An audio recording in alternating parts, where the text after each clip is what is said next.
అధికారులకు, అదేవిధంగా ఆధ్యాత్మిక శిఖరి, చేనేతల నగరి, స్వర్ణకారుల నైపుణ్య పురి అయినటువంటి మా మంగళగిరి ప్రాంత ప్రజలందరికీ కూడా మనస్ఫూర్తిగా ధన్యవాదాలు. ఈరోజు ఈ కార్యక్రమం తీసుకుంటే రైల్వే స్టేషన్, ఎప్పుడో చిన్నప్పటి నుంచి రైల్వే స్టేషన్లు ఉన్నాయి, కానీ ఆ రైల్వే స్టేషన్ని కేవలం ప్రయాణానికి మాత్రమే కాకుండా ఈ ప్రాంతంలో పండించేటువంటి పంటలు కానీ ఉత్పత్తులు కానీ దేశంలోని నలుమూలలకు, అదేవిధంగా ప్రపంచ నలుమూలలకు సరఫరా చేసే విధంగా అత్యాధునికమైనటువంటి సౌకర్యాలతో తీర్చిదిద్దేటువంటి ఒక ఉద్దేశంతో గౌరవ ప్రధాని గారు ఒక విజన్తో ఈరోజు దేశవ్యాప్తంగా 1300 రైల్వే స్టేషన్లని అమృత్ భారత్ స్టేషన్ల కింద ముందుకు తీసుకువెళ్తా ఉన్నారు. అయితే అందులో ఫేజ్ 1లో 500 తీసుకుంటే 70 పైగా మన ఆంధ్ర రాష్ట్రానికి ఇచ్చారు. అందులో ముఖ్యంగా ఈరోజు మంగళగిరిని మనం ప్రారంభించుకుంటా ఉన్నాం. మరి ఈ ప్రాంతంలో ఉన్నటువంటి కళలు, సంస్కృతులు అన్నిటినీ ఉట్టిపడే విధంగా ఈ రోజున రైల్వే స్టేషన్ని అభివృద్ధి చేశారు. అదేవిధంగా క్లీన్గా ఉండే విధంగా, దివ్యాంగులకి వసతులు ఉండే విధంగా అత్యాధునికమైనటువంటి టాయిలెట్స్, బుకింగ్ కౌంటర్స్, ఇలా అనేక రకాలుగా ఈ స్టేషన్ దాదాపు 12 కోట్ల రూపాయలతో తీర్చిదిద్దారు.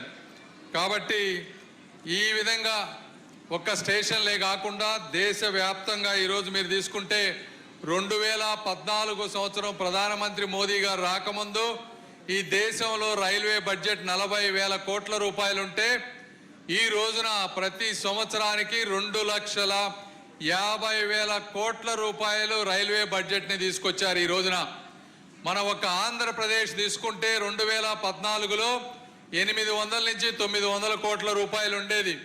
అయితే ఈ 2 సంవత్సరాల్లో డబుల్ ఇంజిన్ సర్కార్ వచ్చిన తర్వాత ప్రతి సంవత్సరం కూడా 10,000 కోట్ల రూపాయలు, అంటే 10 నుంచి 11 రెట్లు కేవలం 10 సంవత్సరాల్లో రైల్వే బడ్జెట్లను పెంచి అనేక రకాలైనటువంటి అమృత భారత్ స్టేషన్లు కానీ, అదేవిధంగా అనేక ఈ లైన్స్ అన్నిటినీ కూడా డబుల్ చేయటం కానీ, ట్రిపుల్ చేయటం కానీ, అనేక రైల్వే ఓవర్ బ్రిడ్జ్లు తీసుకురావటం కానీ ఇలా జరుగుతూ ఉన్నాయి. ఈ రోజున ఒక ఆంధ్ర రాష్ట్రంలో దాదాపు 50,000 కోట్ల రూపాయలుగా విలువ చేసేటువంటి రైల్వే వర్క్స్ అన్నీ కూడా జరుగుతూ ఉన్నాయి. ఇవన్నీ కూడా అందరూ గుర్తుపెట్టుకోవాలి. మన ఆంధ్రప్రదేశ్ 100% ఎలక్ట్రిఫికేషన్ అయినటువంటి రైల్వే లైన్స్ అన్నీ ఇక్కడే ఉన్నాయి. దేశంలో కూడా మొత్తం ఎలక్ట్రిఫికేషను, హైడ్రోజన్ ఇంజన్స్ తోటి దేశంపై ఆర్థిక భారం తగ్గే విధంగా ఈరోజు రైల్వే శాఖ ఒక ముందు చూపుతో వెళ్తూ ఉన్నారు. కాబట్టి ఇంతటి అద్భుతమైనటువంటి రైల్వే స్టేషన్లు మనకు వచ్చినప్పుడు, అంటే దాదాపు ఎయిర్పోర్ట్లు ఎలా ఉన్నాయో అలా ఉన్నాయి ఈ రోజున. వాటన్నిటినీ కూడా నీట్గా, అందంగా, పరిశుభ్రంగా, భద్రంగా ఉంచుకునే బాధ్యత మన అందరిపై ఉంది అని మీ అందరికీ నేను తెలియజేసుకుంటా ఉన్నా. ఈ యొక్క రైల్వే స్టేషన్ గురించే కాకుండా ఈరోజు మనం మంగళగిరిలో ఉన్నాం కాబట్టి మనం లోకేష్ గారి కృషిని కూడా మనం ఒకసారి గుర్తు తెచ్చుకోవాలి. ఒక్కొక్క హామీని, ఆయన ఇచ్చినటువంటి హామీని ఒక్కొక్క ప్రాజెక్టుగా, ఒక్కొక్క మార్పుని కూడా ఒక్కొక్క మైల్ రాయిగా తీసుకొని ఈరోజు రాష్ట్రంలో కాదు దాదాపు దేశంలో ఏ ఎమ్మెల్యే నియోజకవర్గంలో జరగనటువంటి అనేక రకాలైనటువంటి పనులు ఈరోజు జరుగుతూ ఉన్నాయి. 928 అభివృద్ధి పనులు ఈరోజు మంగళగిరిలో జరుగుతూ ఉన్నాయి. మొన్న మనం 148 కోట్ల రూపాయలతో రైల్వే ఓవర్ బ్రిడ్జి ఓపెన్ చేసుకుని, అంటే శంకుస్థాపన చేశాం. రోడ్లు, భవనాల శాఖ ద్వారా 70 కోట్ల రూపాయల వర్కులు జరిగినాయి. అదేవిధంగా అండర్ గ్రౌండ్ డ్రైనేజీకి మొన్న మనం మొత్తం 1,600 కోట్లు అయితే ఫేజ్ 1 కొంత మొన్న మనం స్టార్ట్ చేసుకున్నాం. తాగునీటి సరఫరాకు దాదాపు 390 కోట్ల రూపాయలతో దానికి శంకుస్థాపన చేసుకున్నాం. నిడమర్రు మోడల్ స్కూల్కి 16 కోట్ల రూపాయలు ఖర్చు పెట్టి ఈరోజు ప్రతి ఒక్కళ్ళు ఆ స్కూల్లో అడ్మిషన్ కావాలి అనే విధంగా చేశారు. మంగళగిరిలో మంచి ఎయిమ్స్ లాంటి హాస్పిటల్ ఉన్నా కూడా మళ్ళీ ఇంకో అక్కడ హాస్పిటల్, ఎయిమ్స్ హాస్పిటల్లో బెడ్లన్నీ ఫుల్ అయిపోతున్నాయి. ఒక్కోసారి బెడ్లు దొరకటం లేదు అని చెప్పి మళ్ళీ ఇంకో 100 పడకల ఆసుపత్రిని ఈరోజు మంగళగిరిలో కట్టిస్తూ ఉన్నారు.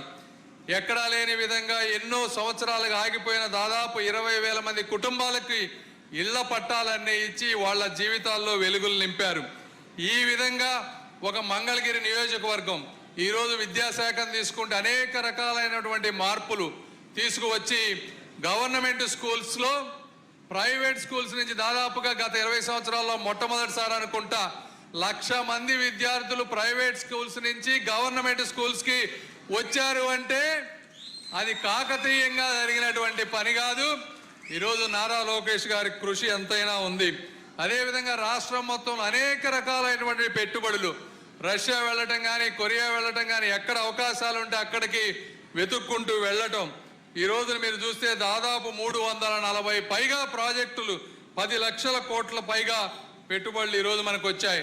గూగుల్ కానీ, ఆర్సెల్ఆర్ మిట్టల్ కానీ, ఎన్టీపీసీ కానీ, రిలయన్స్ డేటా సెంటర్ కానీ, అదాని పంప్డ్ స్టోరేజ్ ప్రాజెక్ట్ కానీ, రాయల్ ఎన్ఫీల్డ్ కానీ, ఇలా చెప్పుకుంటూ పోతే ఒక గంట టైం పడుతుంది. అనేక రకాలైనటువంటి ప్రాజెక్టులు.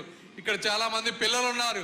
ఈ పిల్లలు పెద్దవాళ్ళు అయ్యే సమయానికి ఎక్కడ దిక్కులు చూడకుండా ఆంధ్రప్రదేశ్లో ఉద్యోగం వచ్చే విధంగా నిరంతరం కృషి చేస్తున్నటువంటి నారా లోకేష్ గారికి ముఖ్యంగా మంగళగిరి ప్రజలందరూ కూడా ధన్యవాదాలు తెలపాలి.